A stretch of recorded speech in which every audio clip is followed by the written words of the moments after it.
আমার নবী এমনি করে সময় কাটছে, আস্তে আস্তে আস্তে আস্তে আমার নবীজির বয়স 2 বছর পূর্ণ হতে যাচ্ছে। হঠাৎ করে একদিন আমার নবীজিকে, আরো অনেক ভিতরে ঘটনা থেকে গেল, এটাকে একটু শর্ট করে নিলাম, কষ্ট হচ্ছে আপনাদের? নবীজি 2 বছর পূর্ণ হতে যাচ্ছে। একদিন আমার নবীকে সঙ্গে করে নিয়ে যাবেন বলে তাই হালেমার ছোট্ট ছোট্ট বাচ্চারা আছে, ওই তাইফ শহরে সেসব বাচ্চারা আছে, তারা আরজি জানাবেন মা হালেমার কাছে। বলে হালেমা, ও মা, মা গো, আমরা চাচ্ছিলাম যে এই আমার দুধ ভাইকে নবী মুস্তাফাকে সঙ্গে নিয়ে যেতাম। এটা তারা পরিকল্পনা করবে।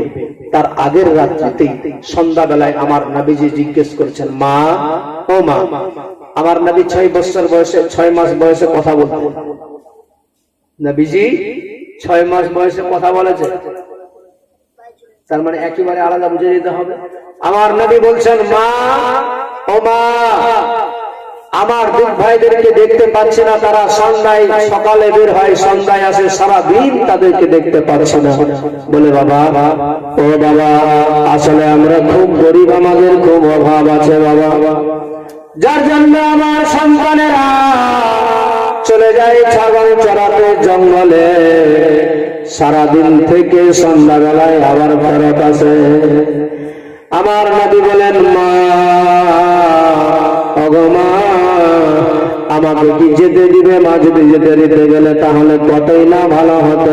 আমার দুধ ভাইরা তারাও যাচ্ছে, আমিও তাদের সঙ্গে যেতাম, আমি বসে বসে পারতাম তাদের সঙ্গে, তাদের পার্শ্বে, তাদের কাছে। আমার নবীর মা তাই হালেমা বলে, না বাবা, তা করতে দিব না, আমার মন চাই না মরে, আমার বড় ভয় হয় বাবা, কারণ তুমি যাবে, হঠাৎ করে যদি কোনো দুর্ঘটনা ঘটে যায় তাহলে আমি আব্দুল মুত্তালিবকে কি জবাব দিব? মা আমেনার সামনে গিয়ে আমি কি উত্তর দিব? তাই আমরা চাই না তুমি যাবে। আমার নবী বলেছিলেন, মা, আমার একা একা ভালো লাগে না, যার জন্য আমার মন চাইছিল গো মা, আমিও গেলে একটু ভালো হতো। আমার নবী দুজাহানের বাদশাকে মন চেয়েছে, আল্লাহ তাআলা দোয়াকে কবুল করে নিয়েছে। আমার নবী চাইবে সেটা কি আর না হয়? দেখেন না বাবা, আমার নবী শুধু মনের মধ্যে বাসনা নিয়েছে, আল্লাহ তাআলা দোয়াকে কবুল করে নিয়েছে। সকালে সব বাচ্চারা, তায়েফ শহরে যত ছোট্ট ছোট্ট বাচ্চারা ছিল, যত বাচ্চা ছেলে ছিল, হালেমার বাচ্চারাও এসে সবাই একত্রিত হয়ে তাই হালেমার কাছে কাকুতি মিনতি জানাতে লাগলো। বলে, ও হালেমা, ও মা, একটা কথা বলবো, মা রাখবে কিনা বলো? কি বলবে বলো? বলে, ও মা, আমাদের মনের বড় বাসনা, আমাদের বড় মনের আশা বাসনা, ও মা, আমাদের দুধ ভাইকে যদি সঙ্গে দিতে, এই নবী মুস্তাফাকে যদি একটু সঙ্গে দিতে, এই রাহমাতাল লিল আলামিনকে যদি সঙ্গে দিতে, তাহলে আমরা যেতাম ছাগল চড়াতে, আমরা সুন্দর জায়গায় বসিয়ে রেখে দিতাম, তারে কোনো কষ্ট হতে দিতাম না। যার চেহারা দেখতে গেলে মনের এত শান্তি পায়, মনের সবকিছু ভুলে যায়, যতই কষ্ট থাক না কেন, বিয়োগ বেদনা সব ভুলে যায়, তাকে আমরা যদি পার্শ্বে রাখতাম গো মা, কতই না ভালো হতো। একটু দিয়ে দেন না মা পারমিশন? বলে, না না, পারা যাবে না, কারণ তোমরা নিয়ে যাবে জঙ্গলের মধ্যে, উত্তপ্ত গরমের মধ্যে, মরুভূমি বালু চড়ে, আমার বাচ্চাকে কলেজার টুকরাকে বড় কষ্ট দিবে তোমরা, আমি চাই না সেটা করতে। বাচ্চাগুলো নিজের ভাষায় সেই সময় বলেছিলেন, তো মুস্তাফাকে দেনা মাগো সঙ্গে নিয়ে যায়, তোর মুস্তাফাকে দেনা মাগো সঙ্গে নিয়ে যায়, মোদের সাথে নিশ্চরণ মা, মোদের সাথে নিশ্চরণ মা, ময়দানে ভয়লাই, তোর মুস্তাফাকে দেনা মাগো সঙ্গে নিয়ে যায়, তোর মুস্তাফাকে দেনা মাগো সঙ্গে নিয়ে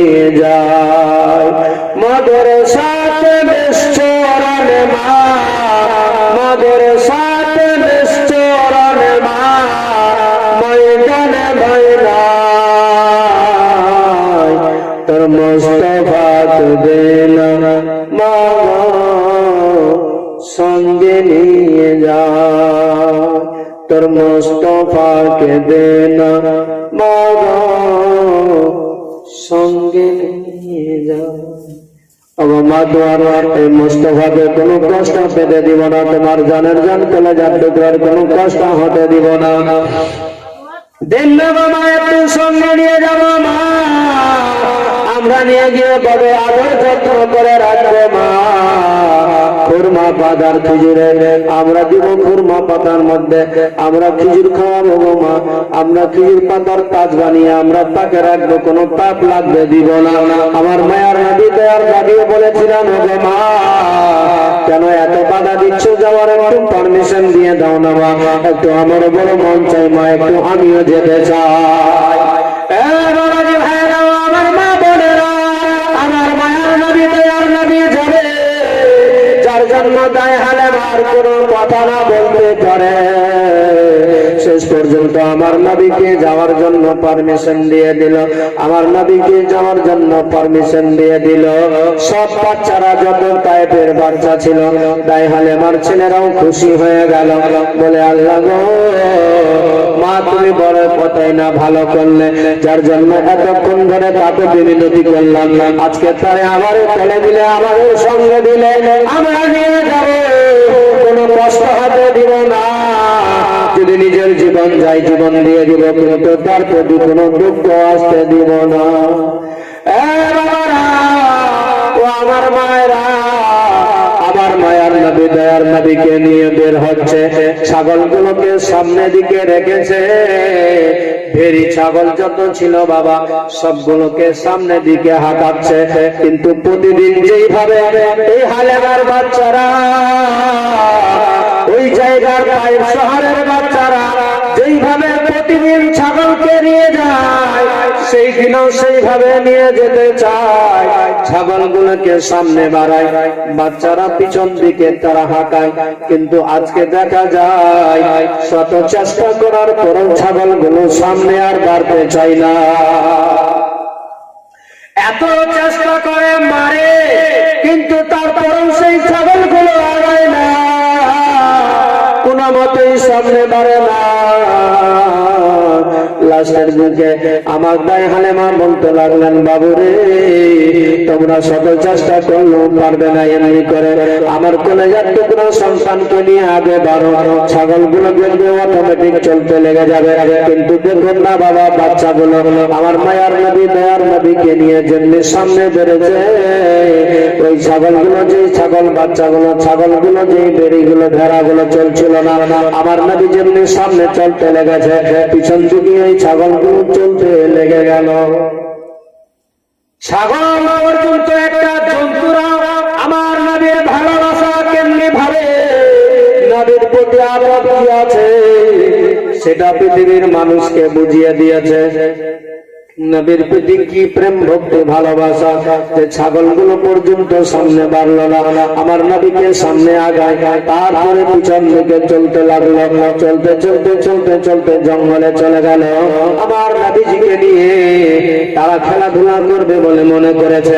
আমার নবীকে যেমনি বলে, নবী আমার বলেন, ভাইয়ারা আসলে আল্লাহ তাআলা আমারে খেলাধুলা করার জন্য পাঠায়নি, আমি খেলবো না, তোমরা খেলো, আমি বসে থাকবো। আমার মায়ার নবী একটা গাছতলায় বসে আছে, গাছের ছায়ায় বসে আছে আমার নবীজি। সেই সময় হঠাৎ করে এই বাচ্চারা খেলাধুলায় ব্যস্ত হয়ে গেল। ও মায়েরা যখন কয়েকটা মিনিটের মধ্যে কি করে যেন ঘটে যায়, আমার নবী গাছতলায় বসে আছে, হঠাৎ করে দেখা যায় আসমান থেকে দুইটা ফেরেশতা যেন নেমে গেল। হেজাজি লেবাস পরে, সাদা পোশাক পরিধান করে আমার নবীজিকে ওই গাছতলার কাছ থেকে তুলে নিয়ে চলে গেলেন একটু উঁচু জায়গাতে। এরা এমনিতেই খেলতে ব্যস্ত হয়ে গিয়েছে, খেলাধুলায় ব্যস্ত হয়ে গেল। আমার নবীকে বলে তারা ভুলে গিয়েছে। হঠাৎ করে যেমনি ওই গাছের দিকে নজর করেছে হালেমার ছেলে, দেখতে পাওয়া যায় যেই জায়গায় আমার নবীকে রেখেছিল ওই জায়গায় আর দেখা যায় না। হালেমার ছেলে বলে, ও ভাইরা, ও ভাইরা ভাইরা, সব সর্বনাশ হয়ে গেল, বিশাল বড় দুর্ঘটনা ঘটে গেল। কি হয়েছে ভাই? বলে দেখো দেখো দেখো, যে আমাদের ছিল, যে নবী মুস্তাফাকে নিয়ে এসেছিলাম, যে নূরের পুতুলকে নিয়ে এসেছিলাম, যাকে দেখে আমরা বড় আনন্দ হলাম, সে আজকে যে গাছতলায় রেখেছিলাম সেই গাছের নিকটে আর না। কোথায় নিয়ে চলে গেল? সবাই তাকায়, ডানে তাকায়, বামে তাকায়, কোথাও দেখা যায় না। হঠাৎ করে হালেমার এক ছেলের নজর পড়ে গেল উঁচু জায়গাতে, এক গাছতলার মধ্যে, উঁচুর মধ্যে, পাহাড়ের কাছে নিয়ে গিয়েছে, আমার নবীজিকে নিয়ে গিয়েছে। এই হালেমার ছেলের নজর পড়ে গেল, যেন দেখতে পায় দুইটা মানুষ উঁচু উঁচু, বিশাল বড় বড় লম্বা আছে, সাদা হেজাজি লেবাস কাপড় পরিধান করে আছে।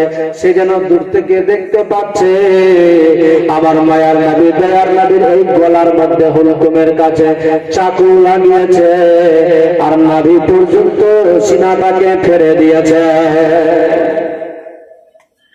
হালেমা ছেলে নিজের চোখ দ্বারা দেখতে পাচ্ছে যে আমার নবীজি ওই শিশু 2 বছর অবস্থায়, 2 বছর বয়সে আমার নবীর সিনাটাকে চাক করে দিয়েছে, সিনাটাকে ফেরে দিল, সিনাটা ফাঁক করা হয়ে গেল। সাথে সাথে দেখতে পাই বর্তন মধ্যে ছিল, তাদের কাছে একটা বর্তন ছিল বাবা, কলেজাগুলো বের করে নিল, সব কিছু বের করে নিয়েছে ভিতর থেকে। আমার নবীর যে হাত ছিল সেটাকে পর্যন্ত বের করা হলো, যত যা ছিল সমস্ত কিছু বের করে একটা বর্তনের মধ্যে রেখে দিল।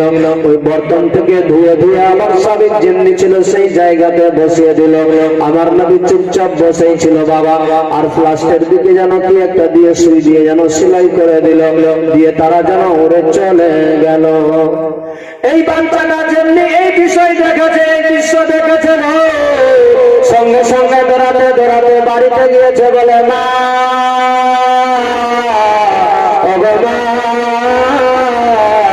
বড় সর্বনাশ হয়ে গেল মা। বলে কি হয়েছে বেটা বলো? এমনিতেই দায় হালেমা বাচ্চাদের সঙ্গে আমার নবীকে পাঠিয়ে কান খাড়া করেছিল, যেন কিছু না হয়ে যায়, কোনো দুর্ঘটনা ঘটে না যায়। হঠাৎ করে বাচ্চাদের কান্না শোনা যায়, বলে মা, সর্বনাশ হয়ে গেল, সর্বনাশ হয়ে গেল মা। কি হয়েছে বেটা বলো? বলে মা, একটা বিশাল বড় দুর্ঘটনা ঘটে গেল। হালেমা সেই সময় বাচ্চাটাকে বুকে জড়িয়ে ছেলেটাকে নিয়ে বলে, কি দুর্ঘটনা ঘটেছে বলো? মা, আমি নিজের চোখ দ্বারা দেখতে পেলাম, একটা উঁচু জায়গাতে পাহাড়ের উপরে নিয়ে চলে গিয়েছে, আমি নিজের চক্ষু দ্বারা দেখলাম, তার সিনাটাকে গলা থেকে নাভি পর্যন্ত চাকু দিয়ে ফেরে দিল, আর সব যা ছিল সমস্ত কিছু বের করে একটা বর্তনের মধ্যে ফেলে দিল। আবার বর্তন থেকে ধুয়ে একটা প্লেটের মধ্যে ধুয়ে আবার তারা ভিতরে সেট করে দিল। আমার নবীজির দেহটাতে শরীরের মধ্যে সেলাই মেরে দিল, আর আবার তারা সেখান থেকে উড়ে চলে গেল। নবীজি সেই জায়গায় আমাদের দুধ ভাই বসে থেকে গেল।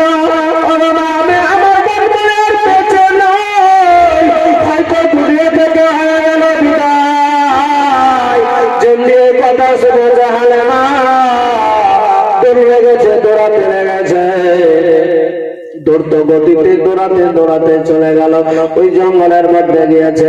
এই হারিস যে ছিল, হালেমার স্ত্রী যে ছিল, হালেমার স্বামী যে ছিল, সে বুঝতে শুনতে পেল, সে না থেমে দৌড়াতে লাগলো ওই জঙ্গলের দিকে গিয়ে, যেন দেখতে পায় এক পাহাড়ের উঁচু জায়গাতে আমার নবীকে ওই গাছের নিকটে হালান দিয়ে রেখে দিয়েছে।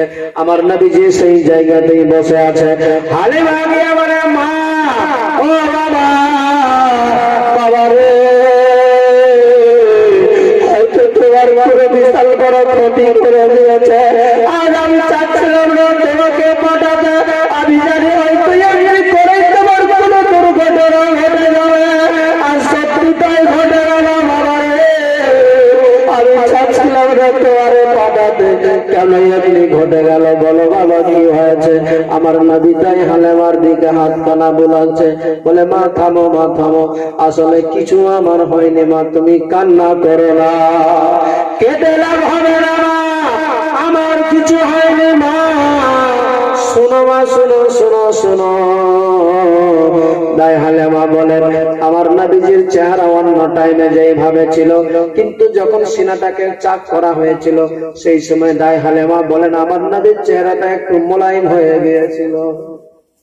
নবীজি আমার বলেন, বলে বাবা মা, চিন্তার কোনো কারণ নাই।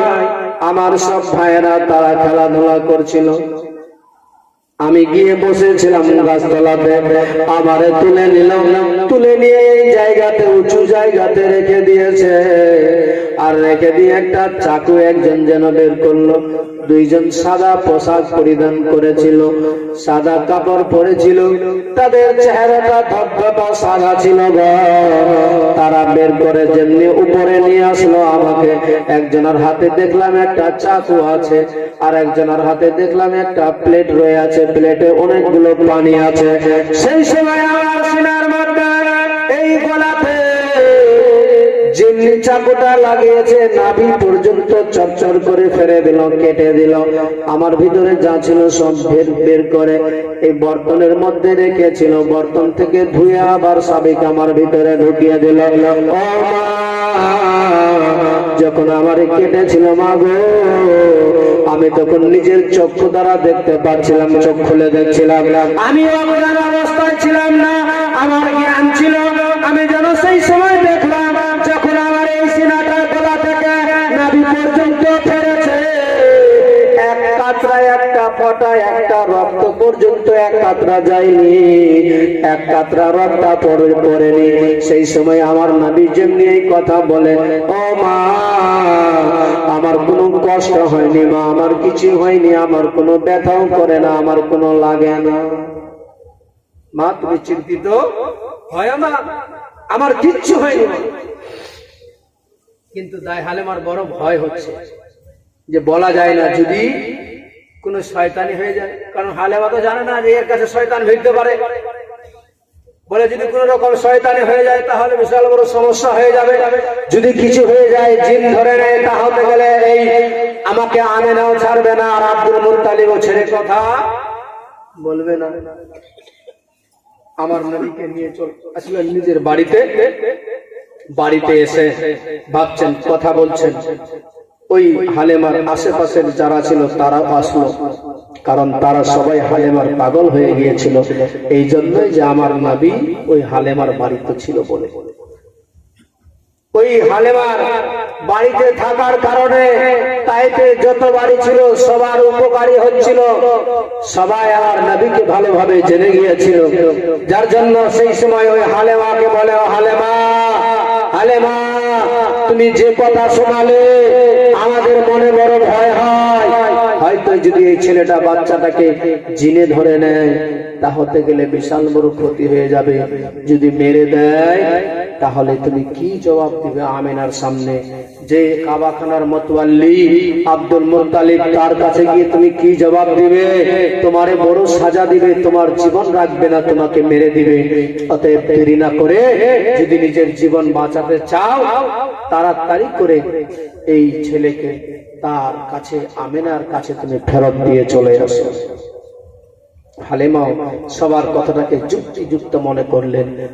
তেনার স্বামীও বলছে, বিবি রে, এত রিস্ক নেওয়া যাবে না, কারণ এত বড় দুর্ঘটনা ঘটে গেল, বলা যাবে না। অতএব তাড়াতাড়ি করে এক্ষুনি নিয়ে চলো, আমরা ফেরত দিয়ে চলে আসবো। কিন্তু হালেমার মন চাই না। জানো কেন মন চাই না বাবা? যার নিয়ে এত বড় এত কিছু হয়ে গেল, যার বাড়িতে এত অভাব ছিল, সেই নবীকে পেয়ে সব কিছু তার মনের আশা বাসনা পূর্ণ হয়ে গেছে। সেই নবীকে কেমনি করে রেখে আসবে? সেভাবে আল্লাহ, একে যদি আমার কাছে পেতাম, আমার নিকটে পেতাম গো, আমি যদি তার কাছে রাখতে পারতাম তাহলে কতই না ভালো হতো। আল্লাহ তাআলা তার মনের আশা বাসনা যে আবার পূর্ণ করে দিবে। ওই হালেমা আমার নবীকে সঙ্গে করে নিয়ে চলে গেলেন মক্কাতে। যেমনি মক্কায় পৌঁছেছে, আমেনার দরওয়াজায় আওয়াজ দিয়েছে। আমার নবীর মা আমেনা দরওয়াজা খুলে দিল। খোলার সাথে সাথে বলে, ও হালেমা, তোমার তো আজকে আসার কথা ছিল না, কারণ সময় হয়নি, তুমি আবার হঠাৎ করে কেন চলে আসলে? বলে ও আমেনা, আমি এই জন্য এসেছি তোমার সামনে কথাগুলো বলতে চাই। একটা বিশাল বড় দুর্ঘটনা ঘটে গিয়েছে। তোমার ছেলেকে পাহাড়ে নিয়ে গিয়ে একটা গলা থেকে নিয়ে নাভি পর্যন্ত ফেলে দিয়েছে, আবার সেলাই করে দিয়েছে, যেন আবার মনে হচ্ছে কিছুই করা সেলাই নাই। ও আমেনা, তাই আমার ভয় হয় হয়তো তোমার ছেলেকে হয়তো কোনো জিনে ধরেছে, কোন শয়তানের ওয়াসওয়াসা হয়েছে। যদি কিছু হয়ে যায় তাহলে আমেনা তুমি তো আমারে ছাড়বে না, তোমার শ্বশুর আব্বাও ছাড়বে না আমাকে, যার জন্য আমি চলে আসলাম তোমার বাচ্চাকে তোমার কাছে তুলে দিতে। আমার নবীর মা আমেনা বলছেন, ও হালেমা, ও হালেমা, তুমি কি জানো না যাকে আমি তোমার কাছে দিয়েছি, যার হাতে তোমার হাতে যাকে আমি রেখেছি, সে কোনো সাধারণ নয়। সে আমার এমন কলেজার টুকরা আছে, সে আমার এমন জানের জান আছে যে সে তার কাছে কোনো জিন কোনো শয়তান ভিড়তেই পারে না, কারণ আমার আল্লাহ তাআলা তাকে বানিয়েছেই সেইভাবে। অতএব হালেমা, এই ব্যাপারে ভয় করে কোনো লাভ নাই, কোনো ভয় করার কিছু দরকার নাই। তবে হালেমা, আমি তোমার একটা কথা বলি, আমার এখানে আর রাখা যাবে না, যত তাড়াতাড়ি পারো তুমি নিয়ে চলে যাও। কেন? এই জন্যই যে এই সময় এখন মক্কাতে একটা বেমারি এসেছে, একটা রোগ এসেছে, যেই রোগটা সন্ধ্যাবেলায় যে বাচ্চারা খেলাধুলা করে বাড়িতে গিয়ে মায়ের কোলে ঘুমিয়ে যায়, সকালবেলা সে বাচ্চাটা আর জীবিত উঠে না, মারা যায়। যেই বাচ্চারা সকালবেলায় শুয়ে যায়, সন্ধ্যা হতে হতে তারা মারা যায়। আমি চাই না ভাই মন রে, আমার কলেজার টুকরা একটাই সন্তান, যাকে নিয়ে আমার এত স্বপ্ন আছে, আমি এমনিতেই স্বামী হারা হয়ে গিয়েছি। এই বাচ্চাটা যদি কিছু হয়ে যায় তাহলে আমি বড় একা হয়ে যাব হালেমা। যার জন্য চাই হালেমা, তুমি এখন তাড়াতাড়ি করে আমার কলেজার টুকরাকে নিয়ে চলে যাও। হালেমা তো এমনি চাইছিল যে আমার কাছে আমার নবীজিকে জানো রাখতে পারে, যার জন্য হালেমার মনের আশা বাসনা পূর্ণ হয়ে গেল। আমার নবীজিকে সঙ্গে করে নিয়ে আবার চলে গেল।